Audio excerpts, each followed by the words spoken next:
Bona tarda, benvingudes, benvinguts a una nova sessió del cicle que he posat per nom Recuperem l'autèntica història de la nació catalana per ara tenir més forces de raó per recuperar la llibertat.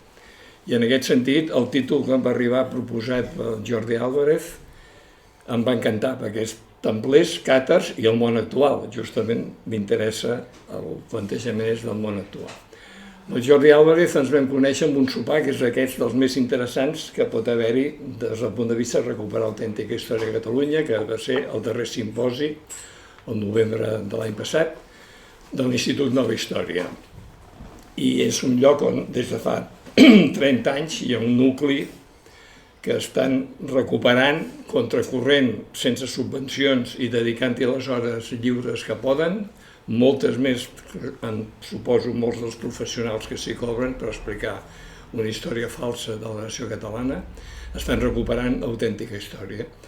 I avui, doncs, aquell sopar s'ha traduït en aquesta conferència d'avui, on en Jordi Álvarez, que llicenciat en Estudis d'Administració d'Empresa, m'acaba d'aclarir que no s'hi dedica, però que dedica gran part de la seva força justament a fer aquestes investigacions històriques, que són les que calen per poder conèixer realment el nostre passat i tenir més força pel present nostre.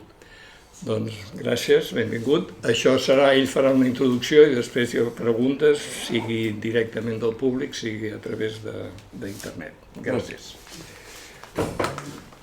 Bueno, el tema és complicat. Templers i càtars és una cosa, en principi, que és molt antiga. És a dir, els càtars seria del segle XIII, els templers també, i haurien desaparegut, no? Si hem afegit món actual, això ja és com un spoiler de dir, potser no va desaparèixer tot, no? Sobretot dels càtars, i dels templers també, se n'ha parlat molt, hi ha molts de llibres, però hi ha com una mena de consens en què no se sap res. O sigui, el que s'ha volgut fer són reconstruccions de què és el que pensaven els càtars. I una de les falques és dir, allò es va esborrar tot perquè no es pogués com reproduir després, no?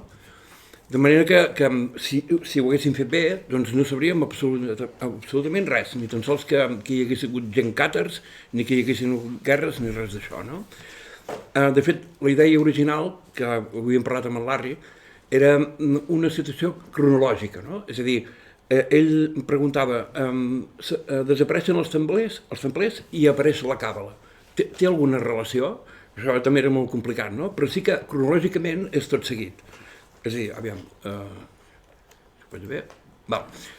És curiós, aquest senyor seria en Jaume I el Conqueridor, i ell és fruit de les guerres càtares. És a dir, el seu suposat pare, en Pere el Catòlic, va entregar a Jaume I, quan era jovenet, a l'enemic, diguem, en Simó de Montfort, amb la idea que en Jaume I es casés amb la filla d'en Simó de Montfort i no hi hagués guerra.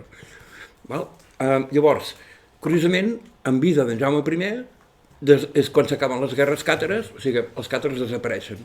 Llavors, en Jaume I s'educa a l'Orde del Temple, al castell de Montsó, per després desig de la seva mare, i en vida seva desapareix l'Orde del Temple. I llavors, en vida seva, apareixen els estudis de la càbala que els patrocina ell. I dius que és molt curiós, no? Que cronològicament una sola persona ho visqui tot, això, no? Llavors, això és sospitós, no? En el sentit que la cronologia, si canviem les coses d'època, llavors el relat és molt diferent. És a dir, aquí tenim que amb en Jaume I es mata tot. Però no només això, sinó, a més, la influència de Catalunya sobre Occitània. És a dir, ens diuen que també en Jaume I va renunciar a qualsevol cosa que tingués a veure amb Occitània. Això també és una cosa que alguns historiadors, almenys, han dit, és molt estrany això, no?, que renuncies a tota una terra. Llavors, si anem ara farem un viatge en el temps, llavors, aviam, aquí. Això és un manuscrit fabulós d'en Joan de Nostradama, que era provençal. El seu germà era Nostradamus, ja el coneixeu. Doncs això està escrit per ell mateix, o sigui, per fer després una història de la Provença.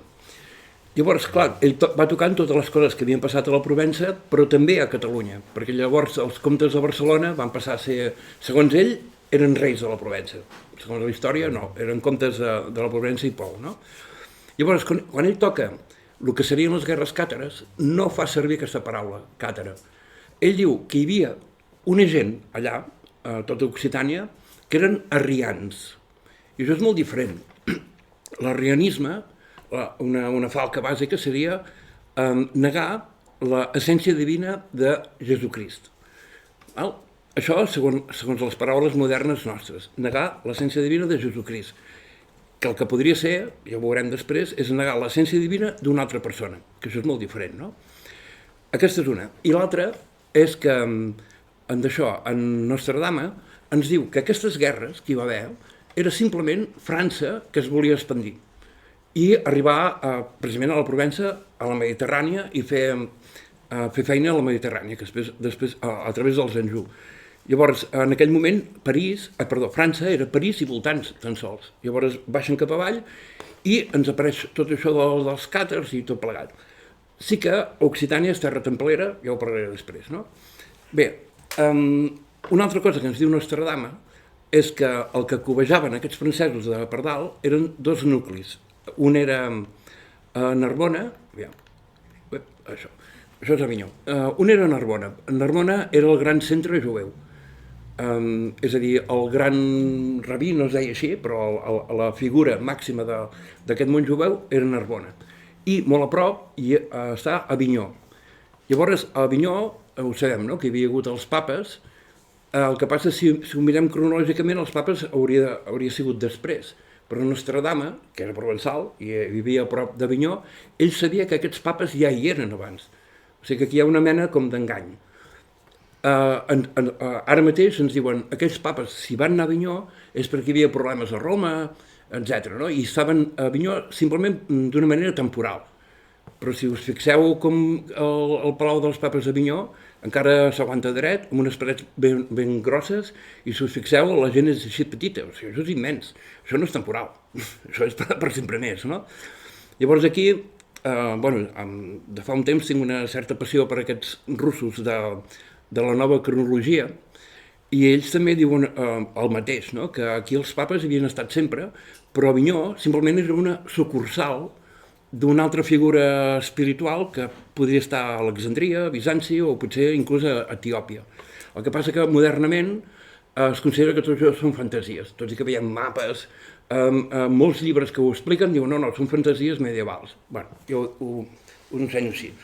Llavors, una cosa que a mi em feia sospitar molt era que dels càtars s'hagués de reconstruir allò que ells creien sense que hi hagués cap base escrita ni res, no?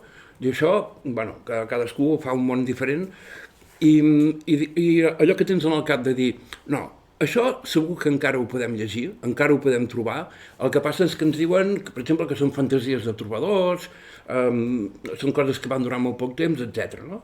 I això, buscant coses provençals, això, vaig trobar aquest text que és del 1300. En principi, el 1300, els templers ja no existeixen, els càtars ja no existeixen, ni res, no? Aquesta vida de Sant Honorat es va escriure a Canes, en una illa que hi ha davant, no?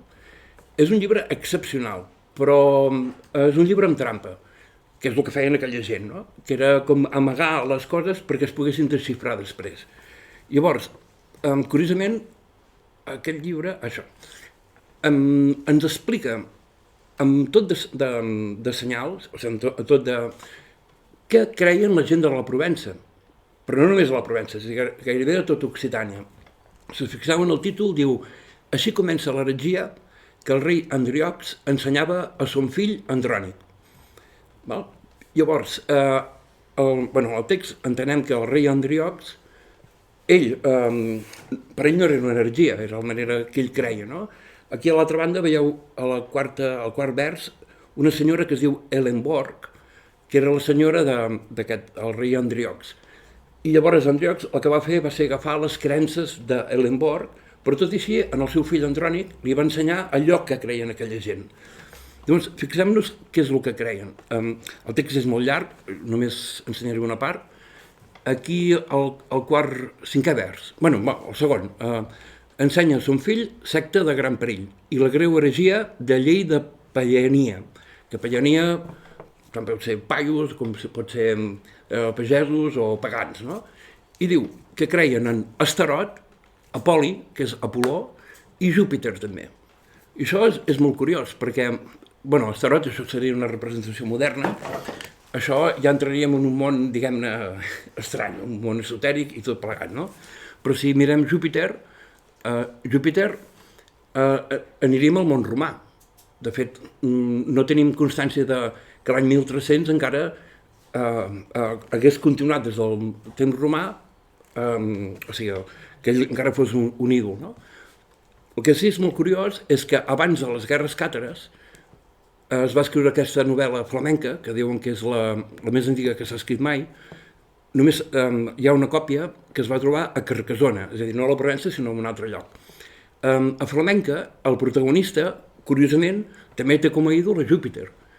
I llavors dius, aviam, aquí t'estan parlant d'una heretgia. Si realment Júpiter i aquest altre, Apol·ló o Apol·lo, doncs fossin romans, no diria que és una heretgia, sinó simplement que havia continuat una manera de pensar de temps enrere. És a dir, això encara és difícil de desxifrar, però sí que mentalment dius, no pot ser que una, que hagi durat tant de temps, i una altra és que d'un dia per l'altre desaparegui, no? Que és el que ens ha explicat dels càtars, no? O sigui, ells creien coses i d'un dia per l'altre, ja està, han deixat de creure en això, no? Fos el que fos. Llavors, això. Llavors continua dient, després de Júpiter Atrací, Mahom. I més avall de tot diu Metge la Reial. Metge la Reial ha de ser la Meca. Per tant, Mahom ha de ser Mahoma. I dius, aquella gent creien en l'islam? No? Aquí ho diu. I es refereix a la gent de la Provença. O sigui, això està escrit en una illa davant de Canes. El que passa és que aquí tornem a aquest món d'Astarot, que, per exemple, tenim un poble per aquí, que és el poble de Mafumet. Quan preguntes, Mafumet què vol dir? Bueno, vol dir Mahoma. Però dius, Mafumet no és com Bafomet. I clar, en Bafomet sí que, si us heu ficat en aquests blogs que expliquen coses estranyes, diuen, és un dels déus que adora l'elit, no? Que és una cabra que és com femenina i masculina a la vegada i tot això, no? Dius, val, això ja me lliga més amb Astarot, no? A més, Astarot és una paraula que encara la fem servir. Bueno, hi ha el tarot, però també quan alguna persona està desballestada, diguem que està destarotada, no? O sigui, sembla ben bé que hagi quedat enganxat en el llenguatge. Aviam, que tinc això aquí. Bé, aquest llibre jo el recomano. M'he deixat una cosa de dir perquè és molt important.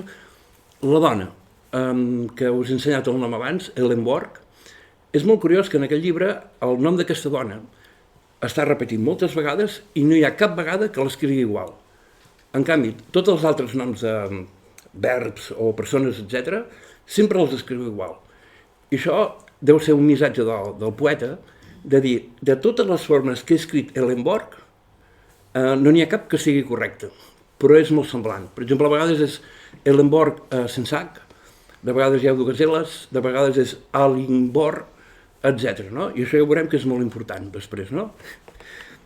Un altre text d'aquella època, és a dir, estem en un món ja no només cronològic, sinó en el mateix espai, on hi ha càtars, hi ha templers, hi ha aquesta, diguem-ne, heretgia. No? Doncs un dels... Ai, està aquí, això. Un dels textos més importants d'aquell temps seria el Conte del Graal. No? El Conte del Graal també s'ha interpretat sempre fent servir una simbologia cristiana. Per què? Perquè després, tot el que surt en aquest llibre, el de Cristians de Troyes, tots aquests elements s'han cristianitzat. De manera que després s'ha anat enrere i ha dit, hi ha una safata, sí, clar, aquesta safata hi havia el calze on Jesucrist va fer l'últim sopar. En aquell llibre no ho diu, això. És que no hi ha ni una sola referència cristiana, ni una. Llavors, per exemple, només agafant un tros, no l'explicaré tot, doncs tenim el rei pescador. El rei pescador, quan Perceval el troba, està pescant, perquè és pescador. Llavors, està pescant 3 peixos. tres tipus de peixos, que ara me'n recordo, un era el salmó i els altres dos ara mateix no me'n recordo. Però és molt important quins tres peixos són. Llavors, el rei pescador està assegut amb una barca i ens diuen que no es pot aixecar.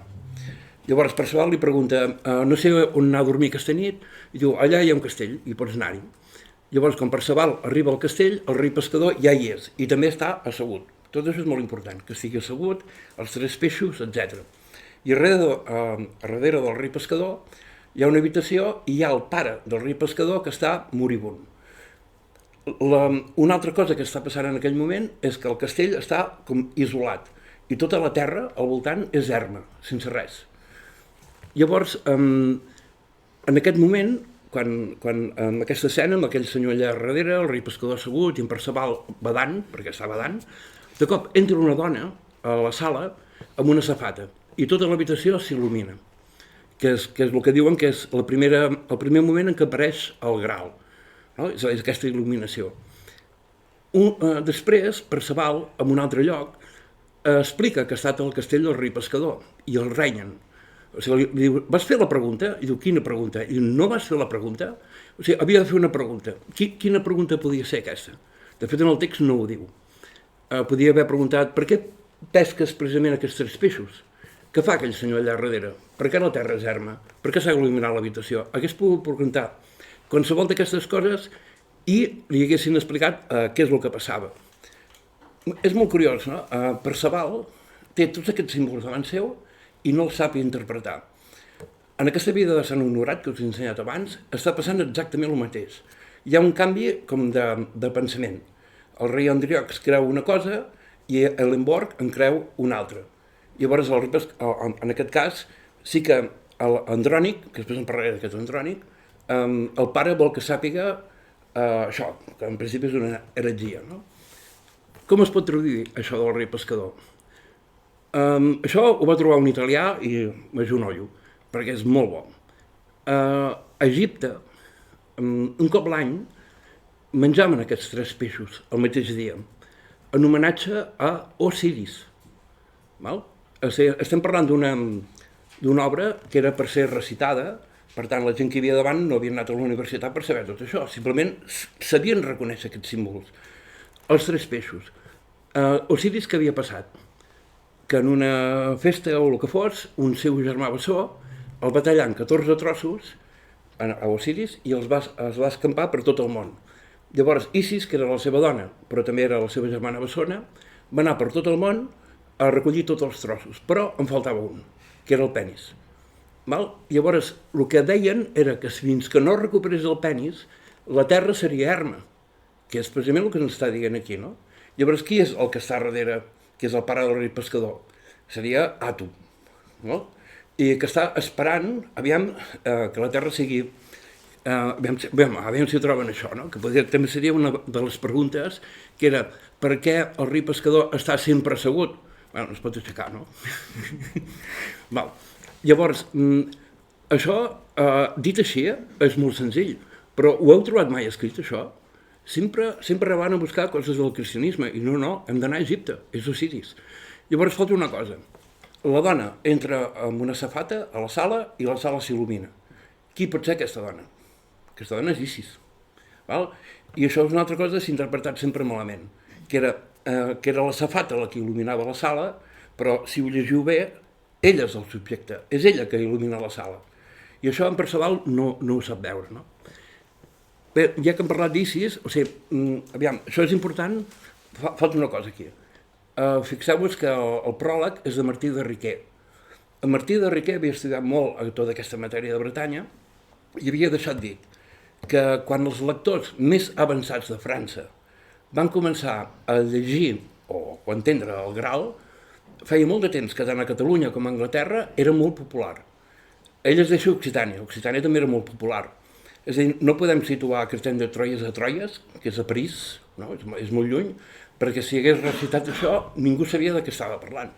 Però molt més a baix, sí, que és el que es diu Martí de Riquer, tant a Anglaterra com a Catalunya. Llavors, tenim que també en aquesta zona d'aquí baix, o sigui, la zona occitana o catalana, Isis i Osiris, això és conegut encara. No? Llavors, també havíem de parlar del temps actual. Si agafem Isis, el nom, aquí veiem lletres llatines, no? Una I, una S, una I i una S. Però potser no són lletres llatines. Podem agafar, per exemple, que una columna, una serp, una columna i una serp. Llavors, als temples egipcis, sempre hi havia una columna amb una serp, una altra columna amb una serp. Llavors, si ho fas una representació esquemàtica, sí que et surten caràcters llatins. Podem agafar, per exemple, posar una S, els dos pals a sobre de l'S i una altra S a sobre de l'S. Què és això? És el símbol del dòlar. El dòlar comença per D, no comença per S. No? Hi ha més coses, no? Que potser és la més important. Si agafem un dels pals, el posem així, i un altre pal el posem així, i posem l'S aquí, ens està representant la ona. I dius, falta una S. No, la ona interactua amb una altra ona, que és la contraona. És a dir, que no estem ben bé mirant una deessa o així, estem mirant ciència gairebé, no? Llavors, en el temps modern, per exemple, tenim l'Estàtua de la Llibertat, que alguns han dit que era Isis. De fet, de deesses que siguin verdes, a Isis em sembla que no la representaven així, perquè si representaven de color verd era Osiris. No? O sigui, sembla com si tot això hagués continuat. No? Llavors, aquesta és la broma que fa en Da Vinci. Osiris i Isis es tapen bíblicament amb Maria Magdalena, que seria Isis, i per l'altra banda Osiris seria Sant Joan. Aquí és la broma que fa en Da Vinci ben bé, no? Dibuixar una persona que és com un home o una dona. No? Que després diu, no, és que en Da Vinci era homosexual, no sé què. No, la broma és aquesta, perquè tots dos eren germans bessons, és a dir, tots dos eren iguals. A més, amb la broma del dit en l'aire, si mireu sempre el Sant Joan Baptistes, el dit està una mica inclinat, perquè representa l'eix de la Terra. En canvi, si l'eix de la Terra fos recte, seria com una mena de paradís. Només hi hauria una estació i sempre seria, potser primavera. No? Aviam.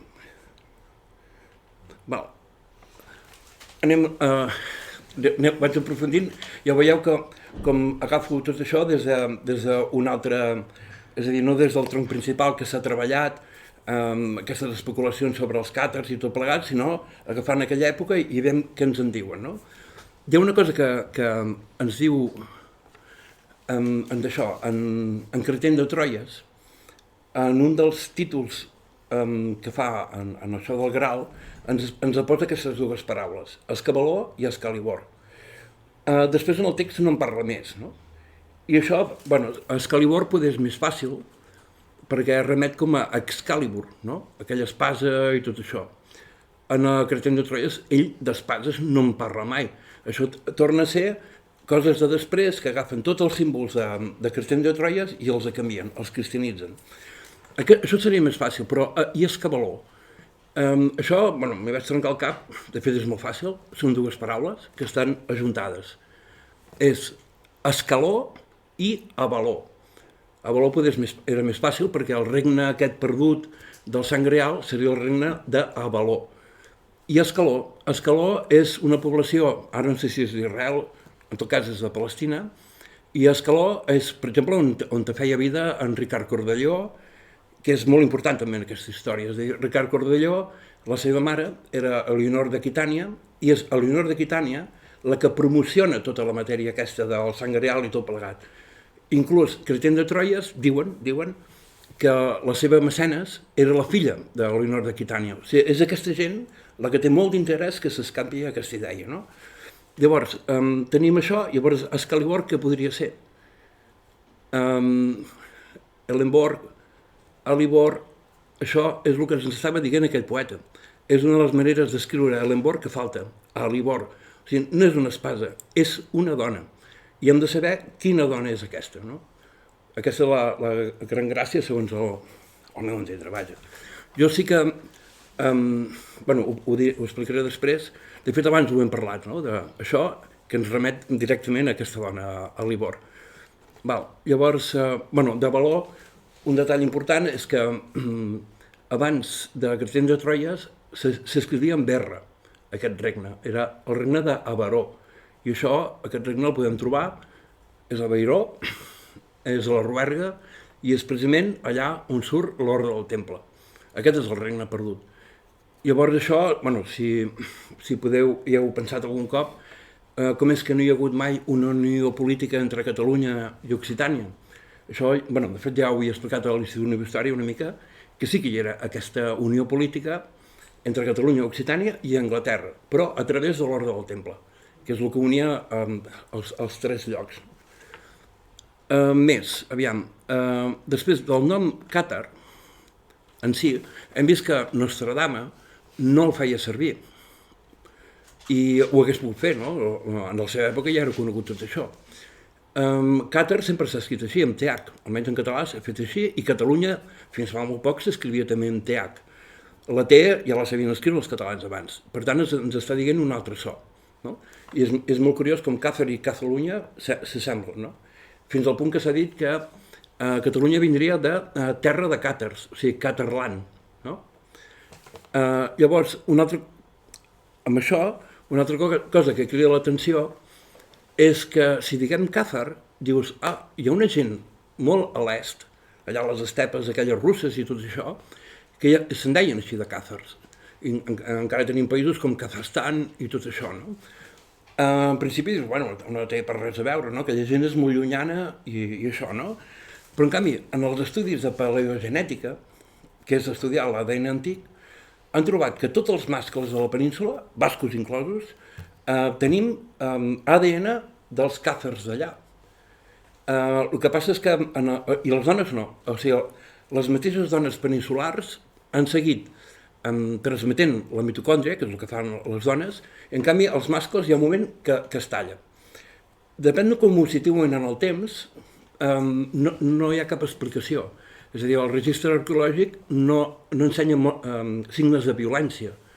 Per tant, aquí a Barcelona hi ha un especialista, que és en Carles Laloesa, que és conegut mundialment. Ell diu, si no hi ha violència, l'únic que pot haver passat és que totes les dones peninsulars es van aparellar amb aquells homes que havien vingut. I els homes peninsulars es van deixar d'aparellar, si no hi ha violència. Però si ho posem una mica més endavant en el temps, sí que ho trobem, la violència. Llavors, amb això al cap, pensava, no hi ha ningú que hagi relacionat els càtars aquests amb els càtars de per allà, no amb ideologia, sinó com un poble. Doncs sí, vaig trobar, no sé el nom, és un periodista de Badalona que escrivia amb pseudònim, amb una erudició extraordinària. Llavors ell picoteja un parell de coses només, no? La cultura del cavall també ve dels càzars. Dius, no, bueno, els àrabs també en tenien, sí, però és diferent. El que van trobar els càzars, els d'allà, era l'estrep, l'ús de l'estrep. És a dir, això vol dir que muntes en un cavall, falques als peus i et queden les mans lliures. Això, i llavors pots agafar una arma. Llavors necessitaven cavalls més grossos perquè els blindaven, era com una mena de tanc. Llavors això era molt lent però molt efectiu. En canvi, els del sud tenien cavalls petits, que ara són els cavalls de carrera, petits i molt ràpids. Per tant, arribaven al camp de batalla, però després no podien portar una arma, sinó caien del cavall. Si sembla una tonteria, però l'ús de l'estrep és un salt tecnològic molt important en aquelles guerres antigues. Això també ve del món, d'aquell món d'allà, dels càzars. I una altra cosa que ens ve d'allà, és, que també ho deia aquest noi de Badalona, és com fas els pobles. Els càzars feien pobles rodons, amb els carrers també rodons, i l'església o la sinagoga o el que toqués al mig. Per què? Perquè la muralla externa era la primera línia de defensa. I si l'altre superava aquesta primera línia de defensa, encara et podies defensar en els carrers, que no eren rectes, que poden disparar de cara, sinó rodons, i en tot cas és tu que ho coneixes millor, no? Això és a Carcassona, al sud, un poble que es diu Bram, però també podem trobar, a l'Empordà hi ha un grapat, per exemple, agafat l'Ullastret, que és més petit que Bram, i això és també d'aquella gent dels càzars. Llavors, amb aquestes guerres que diguem càtares, que ja hem vist, com ens deia Nostradama, que és simplement l'expansió de França, podria ser que les guerres fossin contra aquesta gent que havien vingut des d'allà i que els volguessin expulsar. i que amb els anys haguessin fet tota aquesta comèdia, que si la ideologia, que si la religió, que si una cosa i l'altra, no? Que és això, quan mires temps enrere està tot enganxat i tot cristianitzat, sempre tot cristianitzat. Una altra cosa que tenim d'aquestes èpoques antigues és aquesta figura que en diguem el Pantocràtor, que segurament està mal dit, no? Això també apareix just en aquest temps que hi ha càtars, que desapareixen els càtars, que els templers i tot plegat, no? Si ens diuen que aquest senyor és Jesucrist, que és el que fan, no? Dius, és molt curiós, la iconografia va canviar molt. El Jesucrist que veiem ara està clavat a la creu i moribund, i aquest senyor està ple de vida, no? Hi ha més elements aquí, però dius, no, aquell lleó és Sant Tomàs, no, aquell toro és no sé què, no? I espera un moment, perquè el lleó, el toro i tot això són símbols astrològics, no? Llavors, aquest senyor està vestit amb roba bizantina. Si fos Jesucrist, que seria el que és ara Israel o Palestina, així? No, és roba de Bizanci, a més, en roba d'emperador. Què més veiem? Potser molt important, no? Els dos dits així. Això potser és més complicat d'acceptar o d'entendre-ho així. Ho explicaré d'una altra manera. Heu vist aquest llibre que us he ensenyat, La vida de Sant Honorat, que el fill es diu Andrònic. Si busquem un Andrònic, això ho va fer l'Andreu Marfull, ens trobarem un emperador de Trebisonda, que és a l'actual Turquia. Aquest senyor va passar a ser després l'emperador de tot Bizanci, i va fer un discurs sorprenent. Estem just en aquesta època, estem un parell de generacions abans d'en Jaume I. O sigui, estem ben en aquell món. Doncs aquest senyor, l'emperador Andrònic, de cop els diu a la gent, tot és de tot. Va renunciar a viure a palau i es va vestir com la gent del carrer amb un discurs que era completament revolucionari, a més, venint d'un emperador. De manera que la gent d'allà, els grans, diguem-ne, nobles i tot això, van dir, aquest senyor ens fotrà el negoci en l'aire. Llavors van agafar i el van torturar, però ben torturat, perquè cap més altre emperador se li acudissin aquestes idees, no? El cas és que el missatge d'Andrònic havia corregut per tota la Mediterrània i també va córrer com havia mort. Anirem ara a trobar en Jaume I, curiosament. Aquest Andrònic, la seva companya, era la seva neboda, que es deia Eudòxia Comnena. Tenim l'Eudòxia Comnena, que de cop fuig de Bizanci i apareix a Barcelona, segons els historiadors, per casar-se amb Alfons el Cast, que era el rei d'aquí. I, curiosament, aquest Alfons el Cast el que va fer va ser casar-se amb una senyora de Castella. Llavors, l'Eudòxia Comnena va anar a Montpeller i es va casar amb el senyor d'allà, o sigui, com si fos l'alcalde, no? I la filla que van tenir tots dos és la Maria Montpeller, que és la mare d'en Jaume I. Estem en aquesta mateixa zona, ens trobem que una de les llegendes que hi ha, a més, des de passat Marsella fins gairebé Cartagena, serien com una mena de mares de Déu del mar que haurien arribat.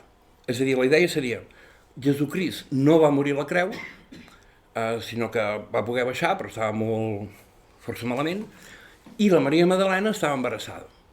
Llavors van fugir de per allà on estaven, van arribar a la Provença, van tenir una descendència, i aquesta descendència serien els reis merovingis.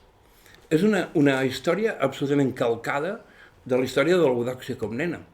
Tenim l'Andrònic com en Jesucrist, torturat, tots dos, una persona que surt d'allà, que seria la Maria Magdalena, o bé l'Eudòxia Comnena, que va precisament a la Provença, i llavors ens falta una cosa, l'Eudòxia Comnena estava embarassada o no? El que sabem és que ens diuen que en els capítols matrimonials, quan es va casar, va dir, si tenim una filla, serà la senyora de Montpeller, perquè fins a llavors sempre eren homes. I dius, que curiós, no? O sigui, potser és que saps que tens una filla. I és exactament la mateixa història. O sigui, d'una persona embarassada que arriba fins a la Provença i tot això. Bé, aquí ja podíem trobar, quan hem dit allò d'Excalibur, que seria una dona, Alibor, segurament hauria de ser l'Eudòxia. El que passa és que la diferència amb el nom, Alivor i Eudòxia, és molt gran, no? Però, per exemple, la dona d'en Jaume I passa a ser Violant d'Hongria, però, si ho busqueu, veureu que quan ell estava a Hongria es deia també Alivor o Elenbor, i després li canvien el nom quan arriba aquí, com a Violant, no? El que és molt important amb això és, si Andrònic fos aquest senyor, representat en moltes esglésies, no només a Taüll, a l'Empordà també en tenim unes quantes, a l'altra banda del Pirineu també, a l'Aragó també hi és, representat exactament igual. Jo el que vaig fer va ser dir, bueno, si aquest senyor era de Trebisonda, a Trebisonda hi deu haver alguna cosa. Doncs, bueno, ara la ciutat es diu Trabzon, hi ha una església molt antiga, que és l'església de Santa Sofia, i curiosament uns alemanys, no fa pas molt, van descobrir que a les pintures que hi havia a l'església hi havia unes pintures a darrere. I van treure les pintures més modernes i es van trobar exactament amb això. Però el mateix que veiem aquí a l'Empordà, sobretot a la part nord, exactament igual. De manera que si miréssiu les pintures aquelles de per allà i no us ho diguessin, diríeu, això és a Taüll.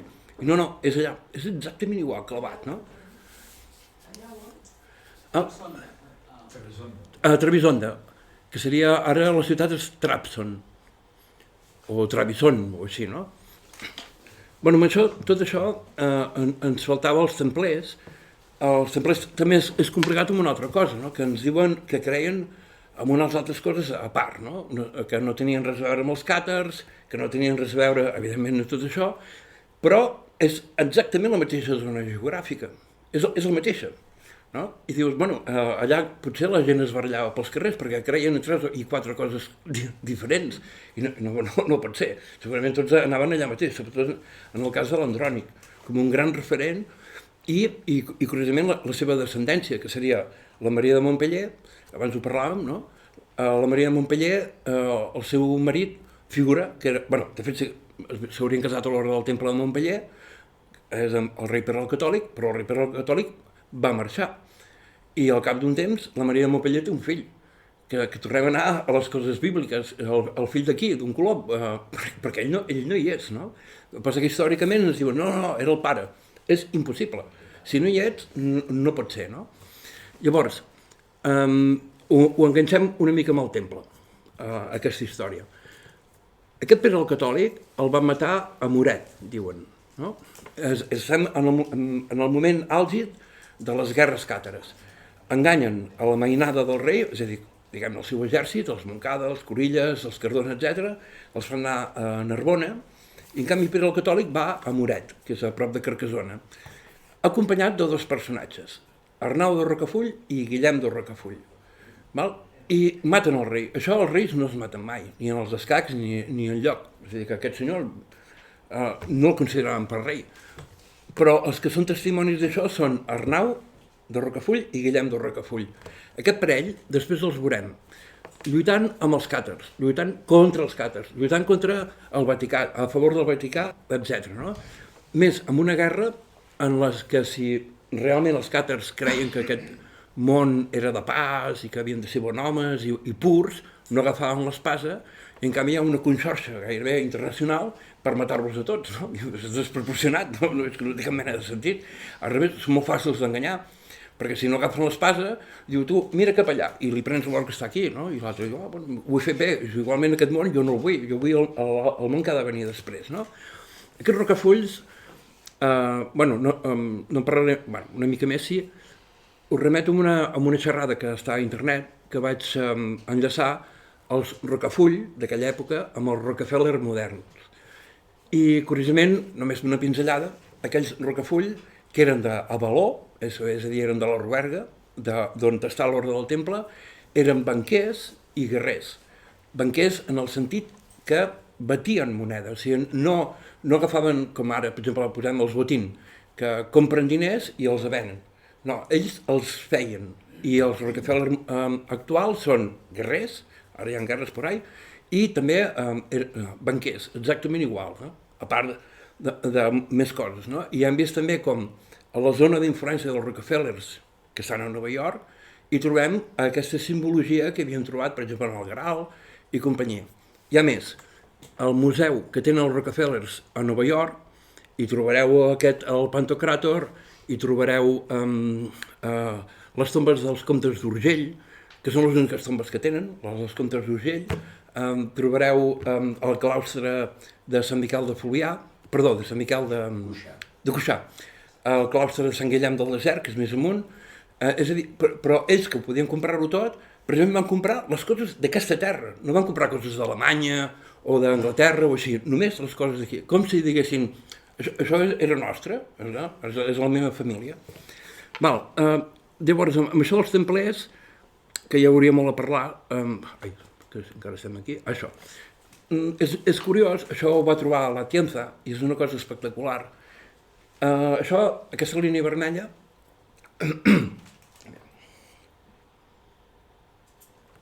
aquesta línia vermella representa el paral·lel 42.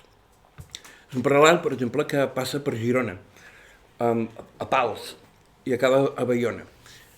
La Tienza el que va trobar és que en tot aquest paral·lel 42 hi ha unes esglésies que són octogonals, totes, amb un doble mur, i a dalt hi ha un cubicle on una persona pot estar en posició fetal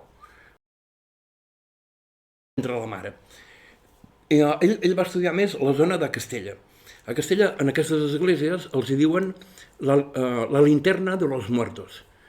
I la Tienza allò rumiant va dir, esclar, la linterna és la il·luminació. I els muertos és perquè quan entres en un orde, mors a la teva vida anterior. No? I aquesta posició feia cridar l'atenció de potser deixaven algú allà dalt que s'estés uns dies així, llavors naixia, però on? Doncs els Rockefellers també van comprar una de les pintures d'aquesta església, la tenen a Nova York, i la Tienza estudiant això diu, és la manera d'entrar a l'ordre del temple. És a dir, els deixaven allà penjats en una església. I això ho tenim també, això és a Girona, segurament veieu la catedral, a l'esquerra, doncs hi ha Sant Pere de Galligans, i aquí a baix a la dreta hi ha Sant Nicolau, que també és octogonal. Això, 200 metres més amunt, és just al paral·lel 42. I reprodueix una altra vegada el mateix, no? A les torres octogonals, amb el doble mur. Aquí, de fet, tot això està refet. Si aneu a Llastret, al Poblat, també ho veureu a terra, que hi ha el doble mur octogonal. És a dir, que en tota aquesta línia s'estaven fent això. La gent entrava a l'ordre del temple. No sé exactament, ni jo ni ningú, exactament si tots els que eren de l'ordre del temple havien de passar per aquí o si no, simplement alguns càrrecs. Llavors, jo el que em vaig entretenir a fer va ser, ell va estudiar a Castella, jo vaig mirar Girona, Catalunya i Aragó, Galícia no ho he mirat, però vaig allargar la línia, aviam què m'hi trobava. I en una banda de la línia, que seria Itàlia, anem a parar just a sobre el Vaticà, en un lloc que es diu Prima Porta, que és molt suggerent, la primera porta. I allà simplement hi ha un palau molt antic i diuen que era de l'emperador August. I dic, mira, quina casualitat, no? I llavors vaig anar cap a l'altra banda, això és dels Estats Units, i hi ha aquesta torre, que és també octogonal, el doble mur es veu, això sí que no, i hi ha un estudi fet per això és Newport, entre Nova York i Boston. Boston és 42, és just a sota, o sigui, tornem a estar igual. Això no té res a veure amb Colom ni amb res d'això, no? És una cosa a part. Llavors, sí que hi ha un senyor de Newport, ara fa molt poc, ha fet un assaig fabulós sobre aquesta torre i diu que era com una mena d'observatori, que és el primer que fan els anglesos per instal·lar-se als Estats Units, a partir d'aquesta torre. Seria la torre fundacional, no? Bueno, més coses de l'ordre del temple les trobem als Estats Units, també. Per exemple, això és la casa del temple, es diu així, House of the Temple. Temple és una paraula catalana o occitana. Això és ben bé a darrere de la Casa Blanca, en línia recta a darrere. Hi ha 33 columnes, esclar, perquè aquí és això que molts han sospitat, no? L'ordre del temple va desaparèixer o es va reformular. És a dir, va anar canviant de manera de fer. Si anem a temps antics, l'ordre del temple figura que desapareix, però apareixen tot d'ordres diferents. Per exemple, l'Orde de Sant Joan, l'Orde de l'Hospital, l'Orde de Montesa, l'Orde de Calatrava, etc. I on s'instal·len? Doncs precisament allà on estava l'Orde del Temple.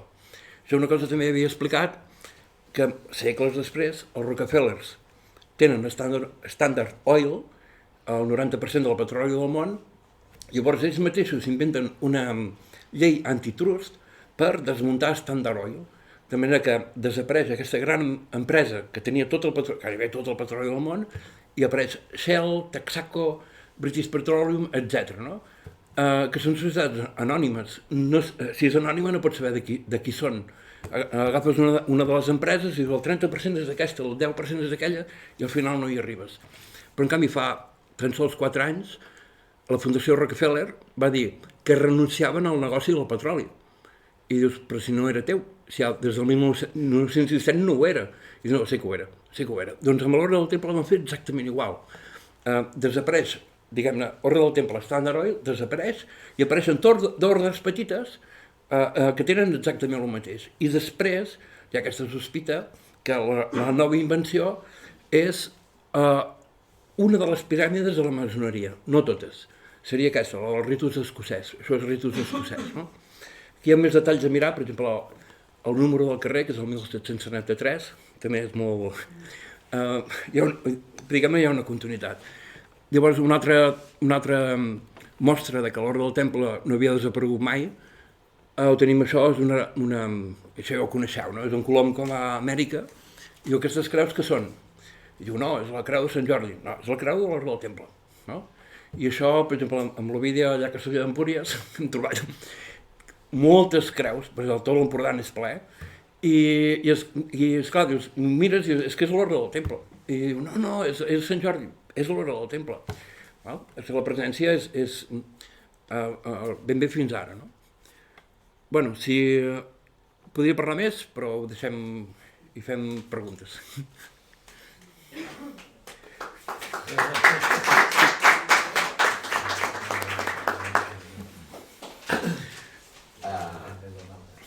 Gràcies per la xerrada, molt interessant. Quan parles de la llum, quan parles dels càtars, quan parles de tot el que passa aquí al Llenguadoc o a l'Occitània, també s'ha sentit històricament que, jo torno amb la càbala, que la càbala té origen allà i després trobes que tant Girona com Barcelona són llocs molt importants pel món cabalístic. I podria Narbona també, no? Tota aquesta línia. Sí. Llavors, com ho pots arribar a lligar tot això? Perquè no n'has parlat gens de la càbala. No, perquè no estava en el títol. No, jo vaig estar tentat que tu t'arribi. No, que has vingut.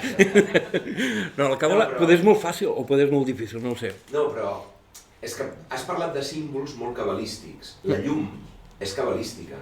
El calze és cabalístic. Mira... I quan parles de la Isis que arriba amb la safata i es fa la llum és energia, és l'energia de la càbala. I la safata aquesta potser és el calze que rep l'energia. I tot lligat amb els templers i amb en Rockefeller, si realment els Rocafull estan relacionats amb la càbala, potser són els que han passat el coneixement cap al Rockefeller i el Rockefeller ha sigut capaç de materialitzar-lo d'alguna manera, no? Amb tot l'imperi que va muntar. Una cosa... Tinc idees per veure si t'escriu alguna cosa, perquè... No, això, que és lo graciós, no? Que estem en el temps d'en Jaume I. S'acaba una cosa, s'acaba una altra cosa i n'apareix una de nova, no? Bueno, si has vist allà abans que deia Escabaló, Cabaló, dius Càbala? No, també. Però... Sembla més com... això ho havia pensat, no? Jo, en un principi de tot, abans d'entrar en tot això, la pregunta que em feia era molt existencial, no? De dir, tinc accés al coneixement real o realment m'han educat d'una manera que no puc arribar mai, no? Llavors, ja que no me perdi, però això és complicat, això, és aquí com vaig entrar en tot això. Llavors, la pregunta era, aquesta que fas tu, els Rockefeller saben les coses o no les saben? Anem al món de la càbala, en Jaume I era un rocafull, estic convençut 100%, no? Què fan aquella gent?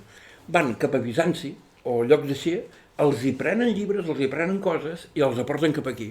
i necessiten gent que entenguin aquests llibres, que són aquests, diguem-ne, jueus, els que estan és en aquest moment que s'estan apropiant d'un coneixement que ells no tenien.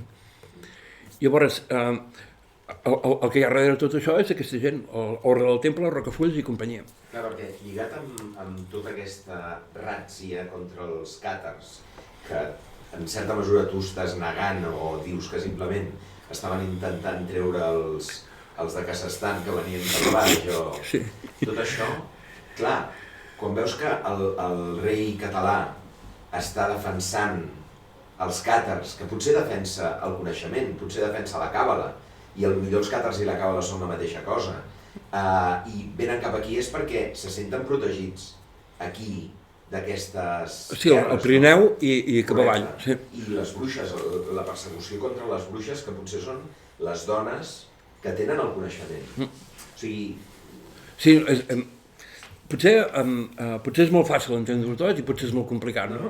Jo sempre intento agafar el que sigui, no el més senzill, sinó el que sigui més pràctic, no? Llavors, sí, fas una línia, però és molt curiosa aquesta línia perquè segurament es va fer després, no en temps de Jaume I. O sigui, la renúncia a Occitània. Occitània et serveix de molt. El programa són els francesos, llavors Occitània fa de coixí. En el moment que Occitània l'entregues als francesos, et quedes desprotegit. Bueno, hi ha els Pirineus, però és que no hi ha res més. Què és el que diu en Putin ara, no?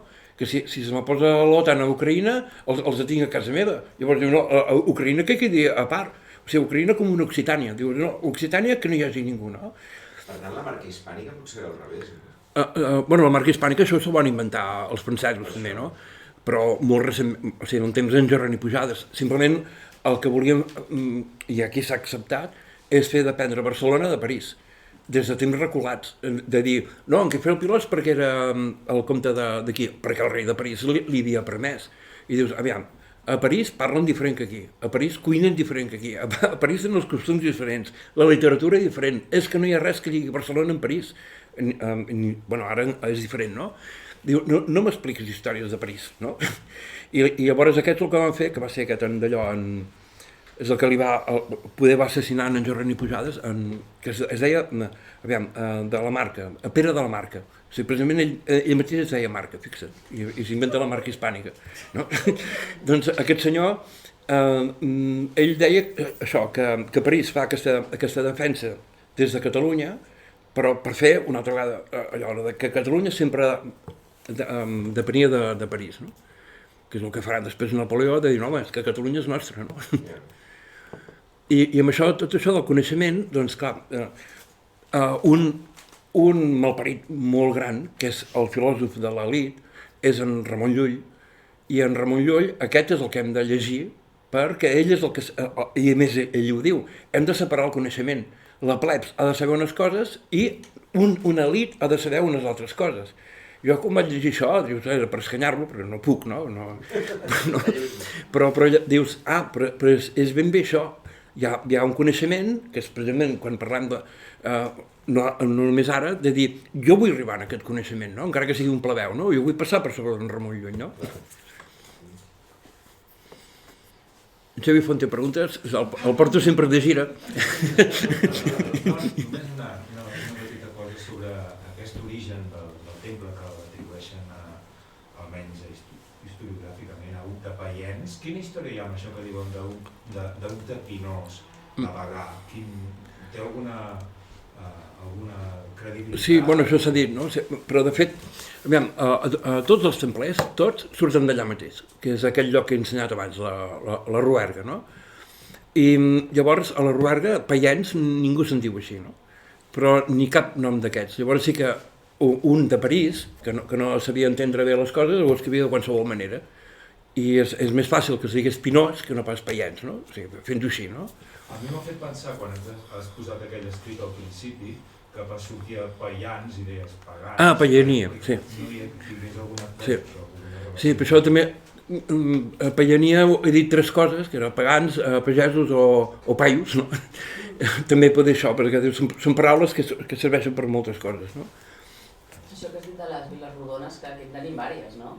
Camprodó... Ah, Camprodó, sí. Vila Rodona, Rodonyà... N'hi ha vàries que justament... Que això... Viles Rodon. Campredó i Camprodon. Camprodon. Sí. Camprodon és Camprodon. Això dels càcers de per allà, hi ha aquests que abans he parlat, no? La nova cronologia, que és estan a l'Acadèmia de les Ciències de Moscou, o sigui, són matemàtics, això, informàtics, etc. No? Llavors, ells defensen això, que ja només el que he dit de la genètica, no? Això ells ja no en parlen, no? Ja ho he afegit jo, no? Que és tot de gent que venen des d'allà fins aquí. De manera que, o sigui, que tindria lògica. Llavors, per exemple, això que dèiem dels càtars, el que diuen ells és que les guerres dels hugonots, que llavors estem al segle XVI, però és la mateixa zona exactament, diu que van agafar les guerres dels hugonots i les van projectar al passat, en el temps de les guerres càtares. No? Però és curiós perquè llavors als Estats Units hi ha la part d'Atlanta, que també hi ha ciutats que es diuen, o pobles es diuen Temple, es diuen, no me'n recordo perquè vaig fer com un petit estudi, o sigui, coincideixen també els noms d'aquests pobles i aquestes ciutats amb aquesta cultura. Bueno, això... Que és on es va fundar la Coca-Cola. Això, d'alguna manera, en l'Arri que diu que ha vist moltes xerrades meves, si les ajuntes gairebé estic dient aquesta gent de l'Orde del Temple, ja pots dir si són catalans o occitans, és igual, l'Orde del Temple es desplaça en el temps que diguem-ne, no es descobreix Amèrica, sinó que es legitima en Amèrica, es desplaça en Anglaterra. No? Jo havia dit que en Francis Drake era un Cardona i des d'Anglaterra van als Estats Units i és la mateixa cultura que se'n va cap allà, no? Són els Rocafulls, són els Isis, són totes aquestes representacions i llavors és divertit perquè si tornes enrere en el temps veus una Catalunya molt guerrera, és que de fet era un estat guerrer, no? I ara l'estat guerrer és als Estats Units, però és que són la mateixa gent, banquers i guerrers, no? És que potser la mania que ens tenen els catalans era perquè per on passàvem. Arrasaven, sí. I d'aquí ve, no? Exacte. Ens van deixar. No, per això ara també s'especula que aquesta elit se'n va dels Estats Units. S'havia especulat que se'n anaven a Kazakhstan, precisament, a Astana, que ara han canviat el nom d'Astana, perquè la gent deia Astana és un anagrama de Satanàs. Però Astana és una ciutat nova que la fan al Kazakhstan, completament moderna, i van fer uns Jocs Olímpics o alguna cosa allà, no? Uns jocs de joc, i deien, aquesta gent se'n va a Astana. O sigui que faran el mateix, potser, el que havia fet en Catalunya, que és deixar-la. Però hi ha una altra cosa que falta, que és que hi ha un opositor, no sé ben bé qui és, no? Però sabem que en el cas d'Amèrica, si mirem com és tot Amèrica, la meitat cap a dalt es dedica al comerç, o a la guerra i tot això, i la meitat de baix està saquejada completament. És com si fos una altra família, no? Aquí hi ha un altre misteri. També té un paral·lelisme amb l'Espanya i la Catalunya, no? Això. Sí, exacte. Aquesta gent, o sigui, si anem al moment d'Amèrica, són els catalans o els templers, ja hem vist que els que van a Amèrica, però després no, després s'instal·la una gent a Madrid, que són aquests Habsburgs, i diu, no, això és meu, i això continua. De manera que ara ja ni tan sols podem dir que els catalans havien anat allà. En Colom és un genovès, el fill d'un taverner, es veu.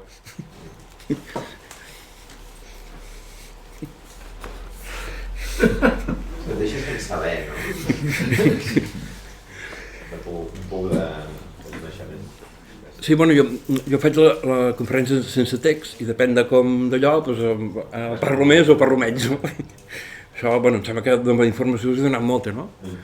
I això també, a part d'aquesta vida de Sant Honorat, el llibre aquest d'en... Te'l passo. El llibre aquest de Nostradama, o sigui, el germà de Nostradama és una cosa excepcional, perquè ja no és només això, sinó, per exemple, en Guifré el Pilós no hi és. No existeix en ell. Hi ha els seus fills i hi ha aquest senyor, però no es diu Guifré el Pilós. Es diu d'una altra manera. I això, no sé si coneixen l'Andreu Marfull, doncs ens vam escriure, personalment no ens coneixem, no? I jo li vaig demanar, vols dir que en Jaume I i en Guifré el Pilós no són la mateixa persona, que en Jaume I l'han traspassat darrere en el temps, per justificar una nissaga, i em diu, clar. Llavors, queda catòlic, per què li diuen catòlic? Sí, és molt estrany. El Els càtars. contrari, no? Sí. Això és que... Això de Pere el Catòlic ja comença a ser estrany. I llavors el nostre drama és interessant també llegir-ho. Fixa que tenim Ramon Berenguer 1, 2, 3, 4 i el 5 ja està a la Provença. Val? Llavors, aquí qui es queda? En aquest cas seria el pare de Pere el Catòlic, que seria Alfons el Cast. Si ho busques, o sigui, Alfons el Cast i Ramon Berenguer V, no? Seria? Bueno, cinquè allà. Quin dels dos germans va néixer primer? Doncs veuràs que molts historiadors diuen, bueno, em sembla que és aquest, em sembla que és l'altre. Han arribat a dir que la mare va agafar i quan els nens ja eren grans els hi va canviar els noms. De manera que Alfons el Cast va passar a dir-se Ramon Berenguer i d'allò dic, ja t'entenc, el gran és el que va marxar. Llavors per orgull diu, no. Llavors l'altre Pere el Catòlic és una branca petita, els que manen estan a la Provença, en el meu entendre, no? Per això en Pere el Catòlic el maten, no és pas un rei. Els reis no els maten mai, és un pecat. Sí, aquests serien els que creen els escàquers, no? Això. Aquesta idea que els reis no els maten mai, pots explicar-ho una mica? No, jo és que fa molts anys que jugo escacs, federat, i llavors sé que els reis no els maten, els deixen una jugada de matar, no? Però no, de fet no... Aviam, quins? Bueno, aquests francesos sí que els tallaven el coll. Però segles abans, vull dir, hi havia un respecte, per respecte, vols dir? Per respecte, sí. El deixaves, en tot cas, a punt de morir, no? Per exemple, ara mateix, que això de Rússia, que diuen, per què no arrasa Kíev? No? Ho poden fer. I diuen, no, necessitem algú amb qui parlar. Llavors necessiten a l'altre. No? Sí, sembla ser que ningú en cap moment han volgut ocupar, sinó pressionar per negociar, per forçar a reconèixer la part de l'est. No? Llavors, només mataries el rei si te quedes tot el territori. No, dic, a banda d'això, ja no només amb el rei, sinó amb els grans nobles, quan es captura un noble o un rei, doncs el principal valor és el rescat que pots demanar amb tot això, el qual convé tenir-lo viu. I que se'n faci càrrec de pagar els deutes. Clar, si el mates, diu que ho paga, això. Això que ho paga. Sí, la batalla de Muret s'ha reinterpretat tota, doncs, pel que dius, no? I a més, els dos germans eren Arnau i... Bueno, germans, o pare i fill. Arnau de Rocafull i Guillem de Rocafull. I vés a saber si no va ser Pere el Catòlic que va anar allà, els jefes, l'Arnau de Rocafull i l'altre, a demanar feina. Puc ser el rei d'aquí? Diu, no ho seràs pas, això, no? Ja en tenim un altre, tenim en Jaume. Sí. Però llavors és curiós que en el testament de Maria de Montpeller apareguin Arnau i Guillem. Sí. Que un espera que al testament d'algú apareguin els fills, per comptes de pare i fill. O sigui, l'ordre és Jaume I, Guillem de Rocafull i Arnau de Rocafull. Per exemple, en el repartiment de València hi ha un suposat fill bastard d'en Jaume I, llavors Guillem de Rocafull, Arnau de Rocafull. A Mallorca igual. I sempre apareixen a tot arreu. I en canvi, si busques els historiadors catalans, no s'han preocupat mai. O sigui, diuen el nom i ja està, s'ha acabat. Diuen, bueno, aquesta gent eren molt, molt importants. De fet, l'Arnau de Rocafull i la Maria de Montpeller, tots dos tenen la mateixa edat, figura. I Arnau de Rocafull, que és el primer de la nissaga, perquè els pares es van canviar l'ordre dels cognoms. És la mare que és Rocafull. I el pare era una andussa. Però això lliga amb la tradició jueva de preservació de la juevitat. Per part de mare. Ve per part de mare. Sí, però el que és curiós és que els Rocafulls són sefardites, no són esquenacites. Són els esquenacites que va per mare. I els sefardites és pare i mare, tots dos. Però, en canvi, els càssars és la mare. Hòstia, hi ha tela. I clar, llavors aquí tens el casament. Un Rocafull que es casa amb una bizantina de la família real, que és la que es casa amb la Maria de Montpeller.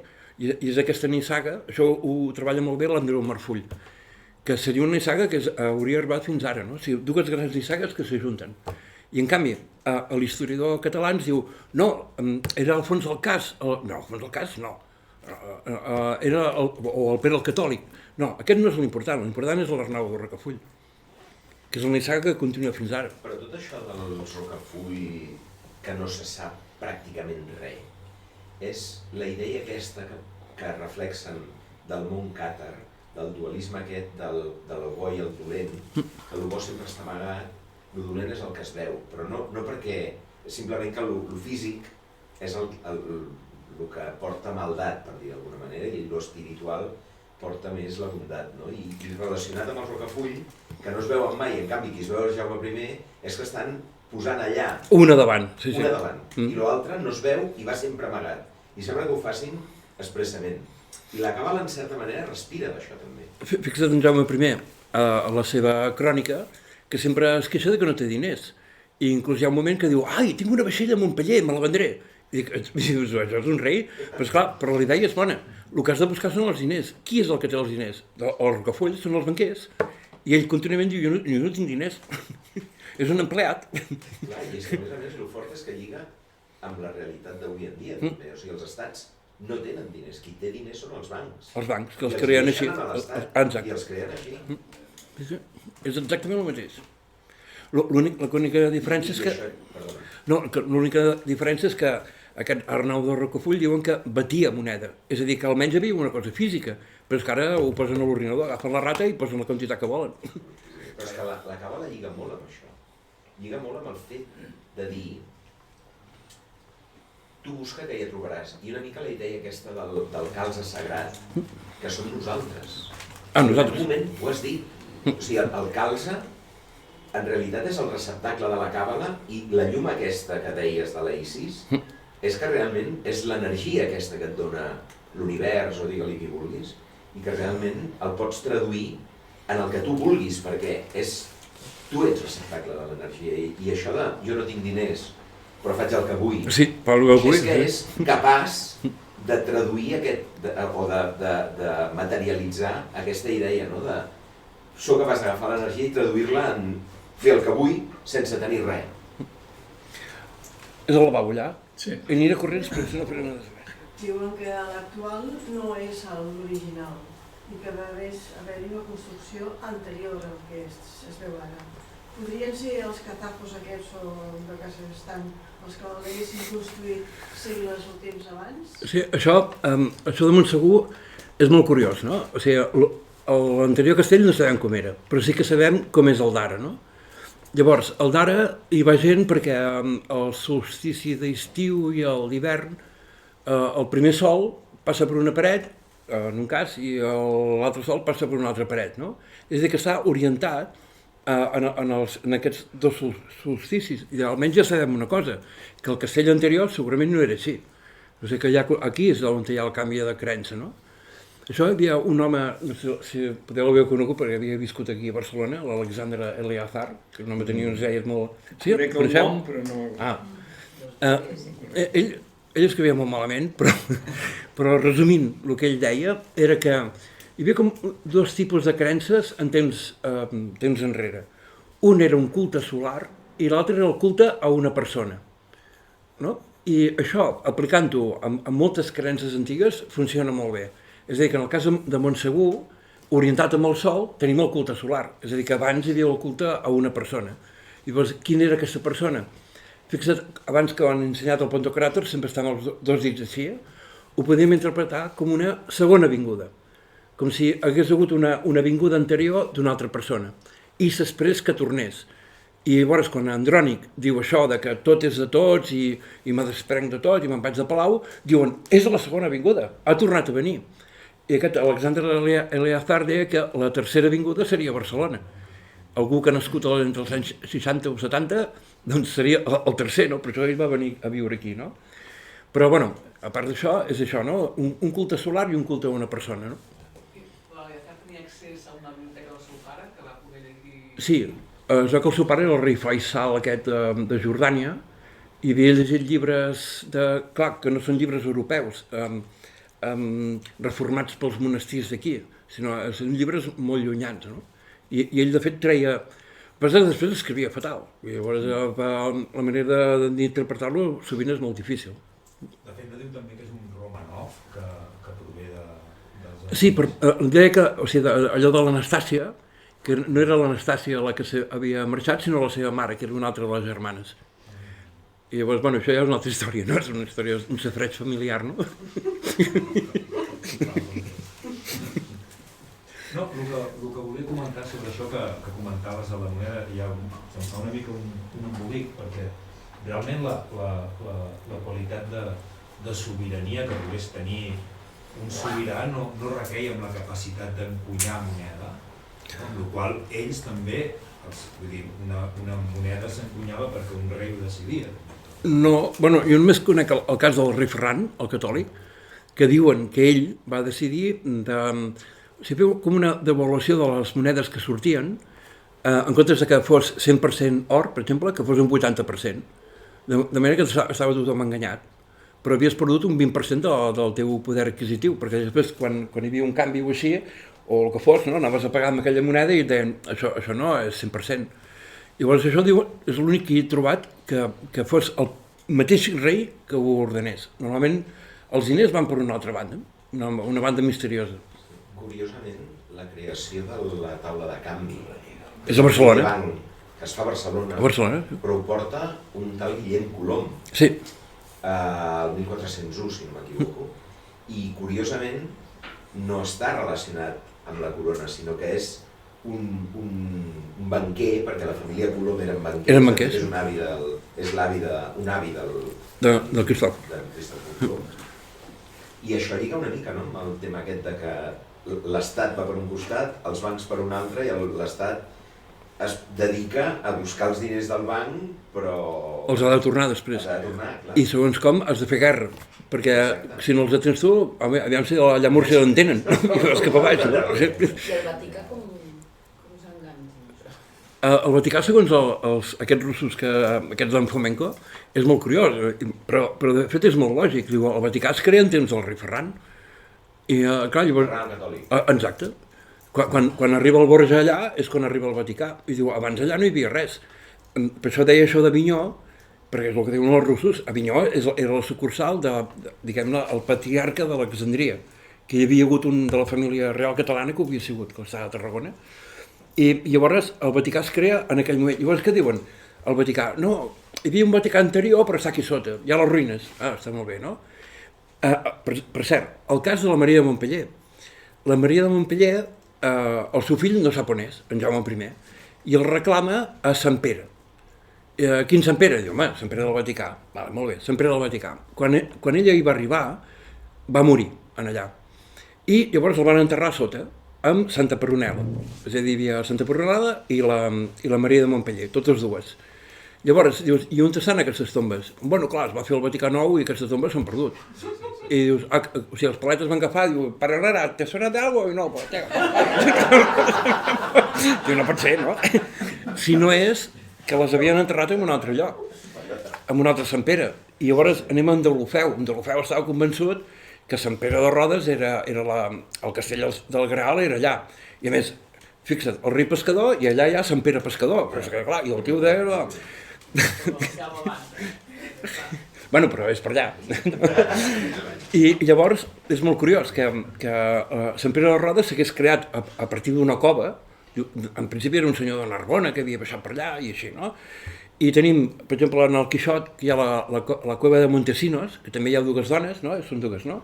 Hi ha diverses, hi ha la mare, o sigui, hi ha tot un seguit de dones plorant, i hi ha una que està amb un senyor que està moribund, que està amb el cor, que es troba allà un home que està com, hi ha ratos que està una mica despert, ratos que està a punt de morir, i hi ha, no me'n recordo si són 3 dones aquí, ja. I llavors hi ha un d'aquesta matèria de Bretanya... Tres peixos. Sí. És quan m'has pensat en l'escena de la cueva, quan vagin a la cueva de Montesinos i tot. Hi ha una obra catalana que és Blandín de Cornualla, que curiosament el seu company és Quiot, no Quixot, però sí Quiot, gaire. I a la cova aquesta també hi ha dues dones.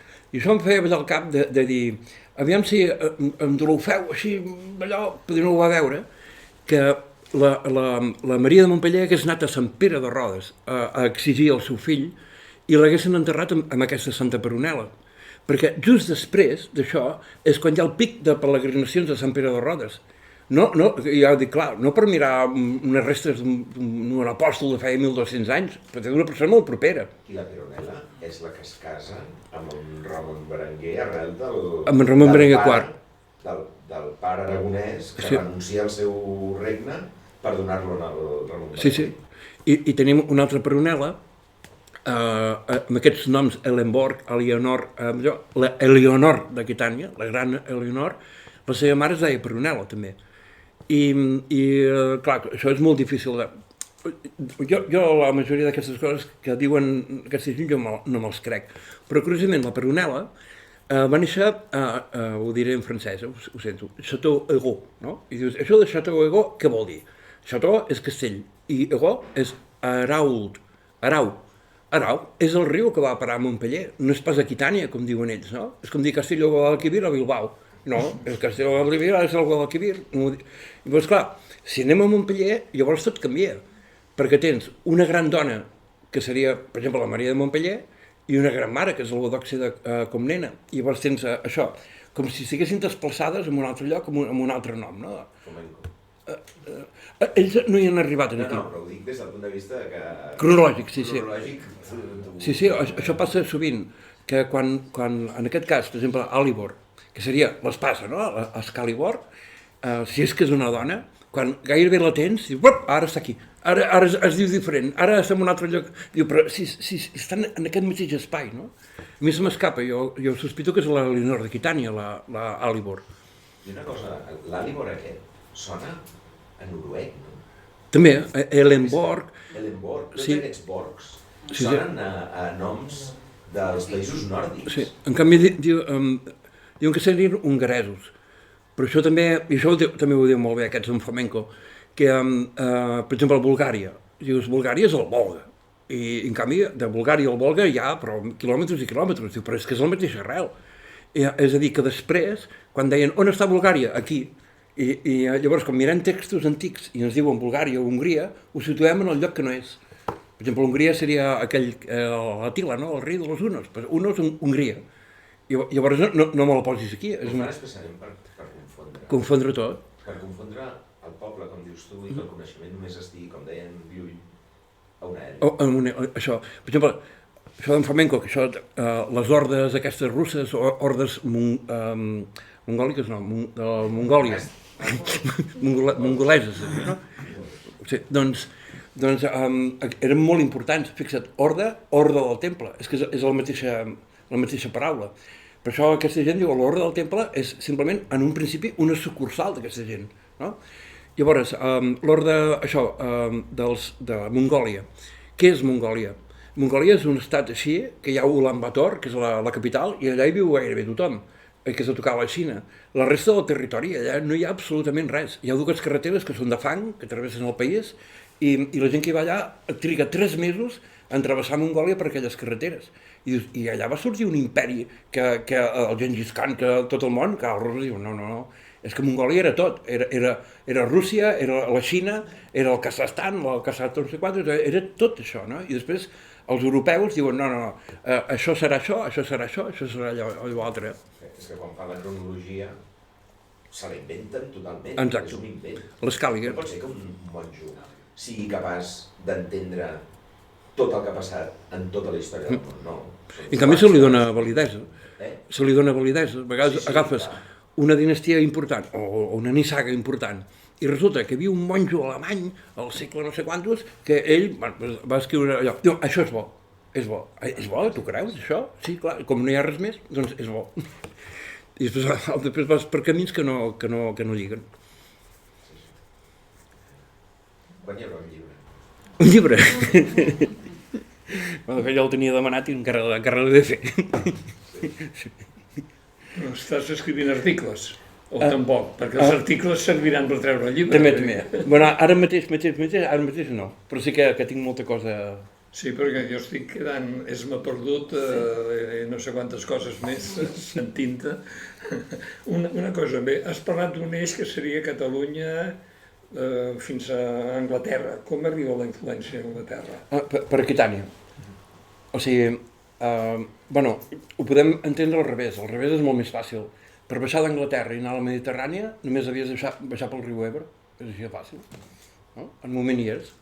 Sí que la influència és de dalt cap a baix. No, és de la Ruerga cap allà. Això, a Londres, encara ara hi ha Inner Temple, de temple, que tenen el seu alcalde i el seu parlament, al mig de Londres, i la reina ha de demanar permís per entrar. allò és on estava l'Orde del Temple a Londres. I em vaig entretenir a mirar quins eren els primers grans mestres, tots de la Rouergue, una altra vegada, tots.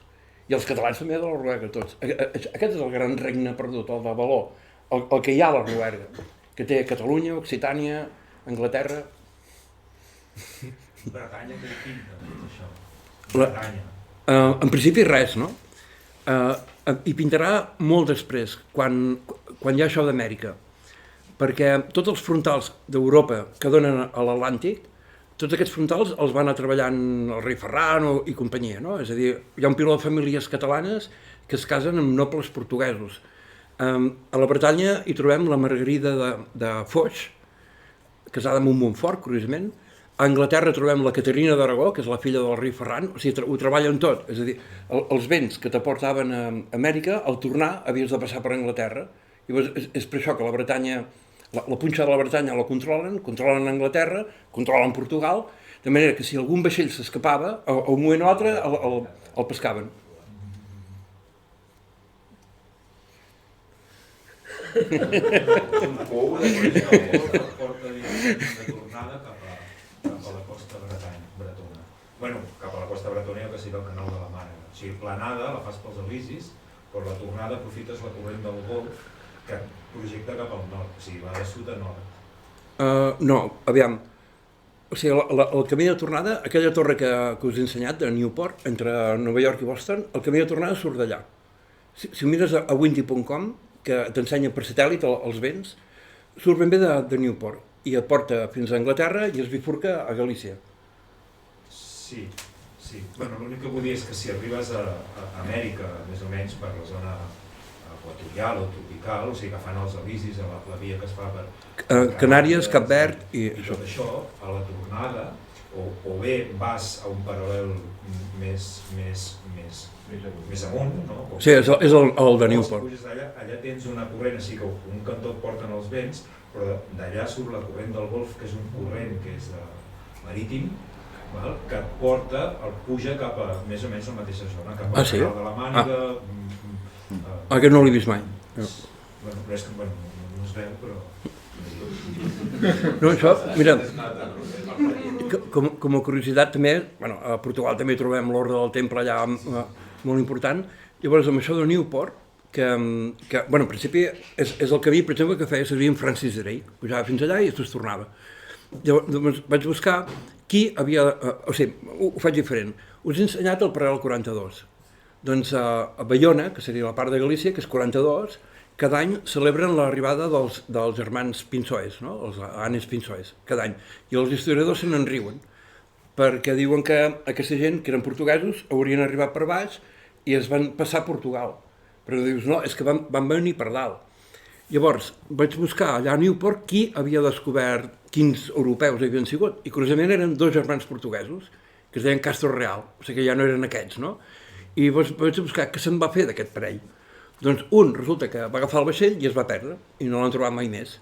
I llavors què va fer el germà? El va anar a buscar i també es va perdre. I dius, que bo. Clar, tapes dos germans amb uns altres dos germans i dius, què fem més? No, ara els maten, no sé qui, no? Llavors, com ho sabeu que van descobrir allò? Si tots van desaparèixer. Hi ha una altra cosa també que reforça tot això, que és molt interessant. La ruta moderna que es fa per tornar ara, normalment també s'agafa aquesta direcció, però paren a Cap Verd. I de Cap Verd, si van cap al Mediterrani, doncs van en línia més o menys recta cap a Portugal. Què passa? Com els vents predominants venen del nord, apunten cap a Lisboa i acaben arribant a Gibraltar. No? Què passa? Això es fa perquè ara hi ha aparells, diguéssim, el que es diu l'aparell Marconi, que et permet agafar vents de través, vents de gairebé, diguéssim... En temps real, no? Diguem? No, vull dir, vents que et venen gairebé de cara. Però clar, amb aquelles caravel·les que anaven amb veles quadres, allà o agafes popa o no baixes, popa o a través, vull dir que et vingui del darrere. Per tant, pràcticament el que fan ara els velers moderns, que van de Cap Verd fins a Gibraltar, apuntant a Lisboa, no ho podríem fer. Aleshores és normal que seguissin fins dalt i després baixessin des de Bretanya, perquè ens entenguem, pel que és la costa francesa i portuguesa, que té molt de sentit. Per això ho tenien controlat, això. Bé, no sé si hi ha alguna pregunta més. Hi ha hagut algun per internet? No? No, un que ha dit que merci per tots els programes de la Gota Catalana, Lluís. Gràcies. En quin enllaç podem veure això? O sigui, per trobar-ho? A la Gota Catalana, Val. si mireu els directes, trobareu el directe i en 3 o 4 setmanes, quan tingui un moment, l'editaré, tallaré, filtraré volum, milloraré la imatge i ho tornaré a penjar com a vídeo.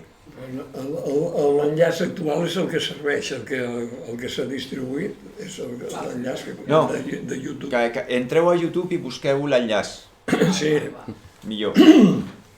YouTube, poseu la Gota Catalana, sortirà al canal de la Gota Catalana de YouTube i allà trobareu l'enllaç d'avui, l'enllaç de demà. Sí, i en de les emissions en anteriors directe, també. busques vídeos d'en directe i... Espera, que miraré que estigui configurat que es pugui veure. Bé, doncs si no hi ha cap més pregunta, moltes gràcies a en Jordi Álvarez, m'ha deixat enlluernat, t'ho agraeixo molt i confio que aviat tornis per anar-nos il·luminant amb aquestes investigacions que estàs fent. Moltes gràcies i fins aviat.